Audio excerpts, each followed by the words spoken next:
Hi guys, let's begin the video. కల్కి 2898 AD మూవీలో ప్రభాస్ మహాభారతంలో ఏ క్యారెక్టర్ రోల్ ప్లే చేస్తున్నది మనకు క్లారిటీ లేదు ఇంతవరకు. సో ఇప్పుడు మనం దాని గురించి కొంచెం డిస్కస్ చేద్దాం. కల్కి 2898 ఏడి మూవీ అండ్ మహాభారతంలో కొన్ని క్యారెక్టర్స్ ఇంటర్లింక్డ్, దాన్ని ఇన్స్పిరేషన్గా తీసుకొని ఇక్కడ తీశారు.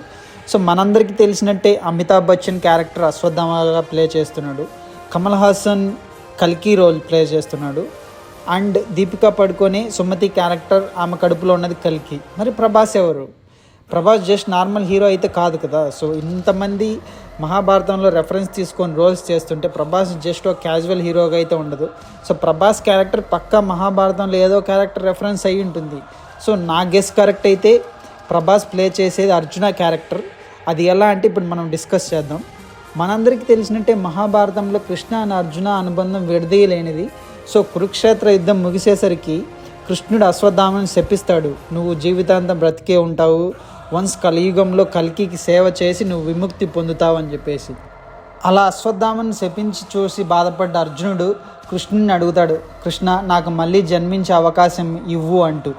సరే అని కృష్ణుడు అర్జున్తో ఇలా చెప్తాడు, అర్జున కలియుగ అంతం విష్ణువు మళ్ళీ కల్కి అవతారంలో వస్తాడు, అప్పుడు నువ్వు మళ్ళీ కృష్ణుడికి సేవలు చేసుకుంటూ ఉంటావని చెప్పేసి.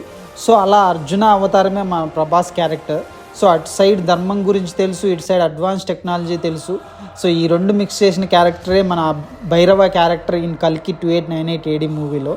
అందుకే ప్రభాస్ ఎప్పుడు దీపిక పడుకునే చుట్టూ తిరుగుతూ మానిటర్ చేస్తూ ఉంటాడు. ఈవెన్ దో బౌంటీ కోసమే ప్రభాస్ దీపిక పడుకోనేని మానిటర్ చేస్తున్నా తెలియకుండానే సుమతి కడుపులో ఉన్న కల్కిని ప్రొటెక్ట్ చేస్తూ ఉంటాడు. సో ఇంతవరకు వీడియో చూస్తుంటే థ్యాంక్స్, అండ్ మీ ఒపీనియన్ కమెంట్ బాక్స్లో మెన్షన్ చేయండి. I will meet soon with the next video. Bye.